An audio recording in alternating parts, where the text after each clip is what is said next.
at the sixth-floor window of the Texas School Book Depository and a print of Mac Wallace taken from his arrest card. Loy Factor's story of his involvement with the Kennedy assassination was told to Mark Collum in 1971. Mark and Factor were in prison at the time. Collum was in prison for the possession of drugs. Factor was in prison for the murder of his wife. In 1993, over 20 years after their initial meeting, Mark went in search for Factor. Mark was able to find Factor, who was in a hospital at the time. Factor repeated the same story to Mark about his participation in the assassination of President Kennedy.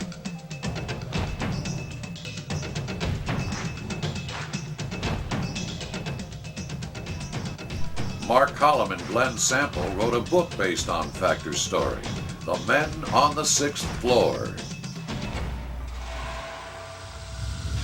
Mark's involvement with Loy Factor took place over about a 90-day period.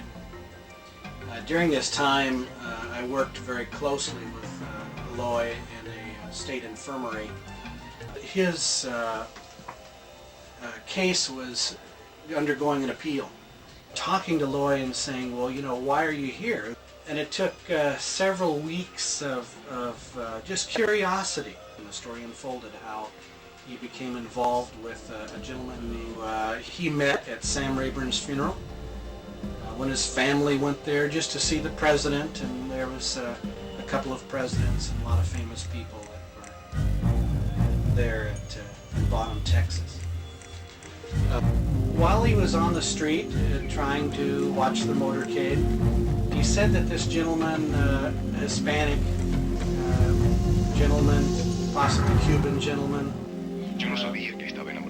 approached him, started speaking Spanish to him. The only reason that we could understand that was Loy was very dark-skinned, being an Indian, and so when he was approached, it was only natural that evidently Mac Wallace, who was dark-skinned, spoke Spanish, thought that they could communicate together. And Loy told him immediately, I don't speak Spanish, I'm an Indian. Billy Saul Estes told Madeline Brown that he was at Sam Rayburn's funeral with Mac Wallace. A man closely resembling Wallace can be seen standing on the curve in the crowd. When Madeline asked Billy Saul if he knew Loy Factor, his answer was, do you mean the Indian? During the course of conversation, Loy was really taken aback by the lack of security. You know, this is really a dangerous situation. I mean, anybody could shoot him.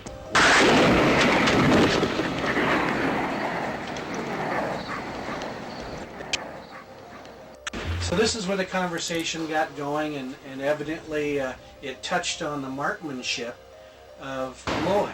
And Loy began, of course, to brag about his shooting ability. And we saw that all through our talking with Loy and interviews, that he would always take the moment when we were talking about his shooting ability, and boy, he'd really like to play that up.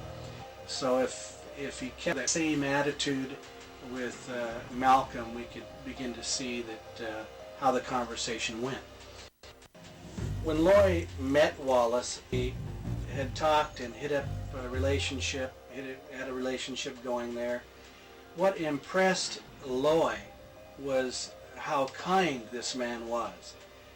Loy had all his family there with him, and evidently at that point Mac Wallace pulled out a $20 bill and said, here, it's my treat, go take your family out to dinner. And that really impressed Loy. Loy gave Wallace directions to his home. And Wallace says, I'm always through this part of the country, and I'll maybe come by and visit you sometime. I might have an opportunity to do some odd jobs. He was led to believe that Wallace might someday have a job for him. He was farmed unexpectedly, just drove up one day, and they resumed a conversation. Wallace was interested in seeing how good of a shot Loy was. And Loy said he went into the house.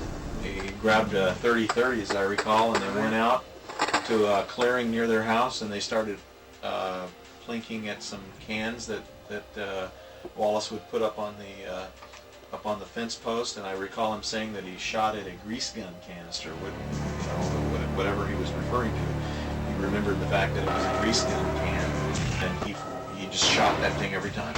And however many shots he fired, or whatever ability he displayed, Wallace was impressed. When he shot the grease gun can, that he was given some money. To my recollection, it was like $2,000. We decided that another trip to Texas was necessary. We needed to find out who this Wallace was. On our trip to try to find Loy Factor in Tonkawa, we found out that he was put in the hospital with a serious heart ailment. We went on down to the hospital. We introduced ourselves to the nurses. They told us he was in serious shape, but maybe a visit would be encouraging to him. So we walked in the room. They told him that the reason we were there is that we wanted to do the story. About to find out the truth about all the events that surrounded him. And he said, sure, he was glad to talk. And I said, but in particular, I want to verify the story that you told me of what happened down there in Dallas and about the assassination. I asked him the question, were you there? And he looked at me and he looked at Larry Howard and Ron Atterbury, and I said, now these aren't policemen, they're not FBI. Were you there? And he hung his head and he said, I guess I had a little something to do with it. Can I show you some pictures and see if you ever recognize who this guy is?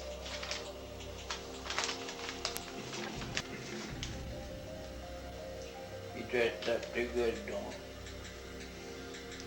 You know who that is? he? Yeah. Who is that? Wallace. We took those photographs out of the library in Dallas. Yeah. And we got those come out of his university.